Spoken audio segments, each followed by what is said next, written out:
Salut à toi, c'est Marc, j'espère que tu vas bien. Ce soir, on se retrouve dans une vidéo où je vais te parler des régimes de contraction.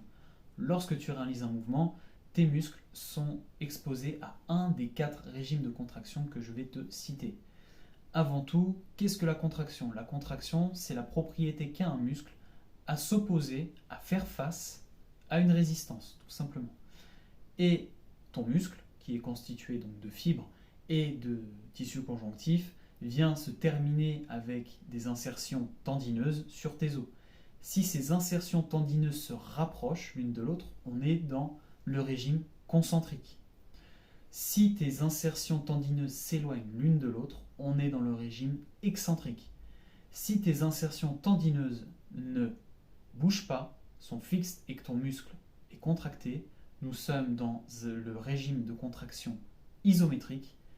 Et si tu cumules ces 3 régimes de contraction et que tu mets en avant la restitution d'énergie, d'accord, tu es dans la pliométrie. C'est-à-dire que la pliométrie, c'est le concentrique, l'excentrique, l'isométrique et la restitution d'énergie lorsque tu viens réaliser 2 mouvements.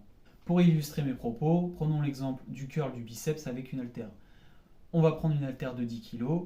Si ton haltère de 10 kg, tu viens donc réaliser le mouvement concentrique, tes insertions musculaires se rapprochent, ce qui veut dire que la force de ton biceps sera supérieure à 10 kg, elle sera peut-être de 11 kg par exemple. Si tes insertions musculaires s'éloignent, donc tu es dans la phase excentrique du mouvement, eh bien ton biceps délivrera une force inférieure à la résistance des 10 kg, elle sera peut-être de 9 kg. Et dans le cas du régime isométrique, la force délivrée par ton biceps par rapport au poids de l'haltère sera égale, donc de 10 kg. Pour le régime pliométrique, on va prendre l'exemple du saut, puisque là, ça ne va pas être très parlant avec le curl.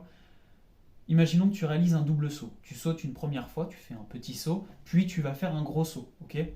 Lors de ton premier saut, tu vas emmagasiner de l'énergie qui, lorsque tu vas ratterrir sur le sol, ton poids, en fait, avec la gravité, vient donc s'écraser sur le sol, en quelque sorte, et l'énergie qui vient s'accumuler, tu viens la restituer lors de ta phase concentrique.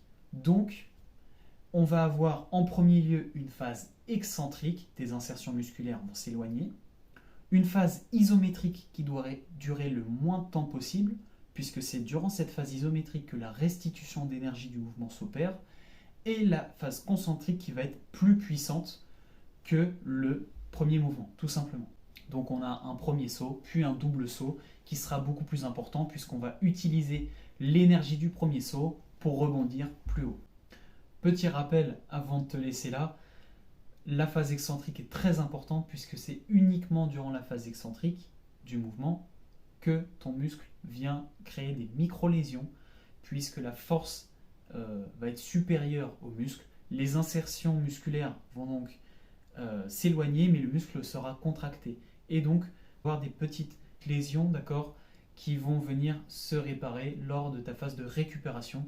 Ton tissu conjonctif va s'épaissir, ainsi que tes fibres, pour pouvoir faire face à la prochaine séance, où si tu lui infliges exactement la même charge de travail, la même intensité, la même résistance, ton muscle sera capable de faire face, d'y répondre. Et voilà. Écoute, j'en ai fini. Si la vidéo t'a plu, n'hésite pas à me le faire savoir. Si tu as des questions, mets-les-moi en commentaire, je me ferai un plaisir d'y répondre. Sur ce, prends soin de toi et à très vite.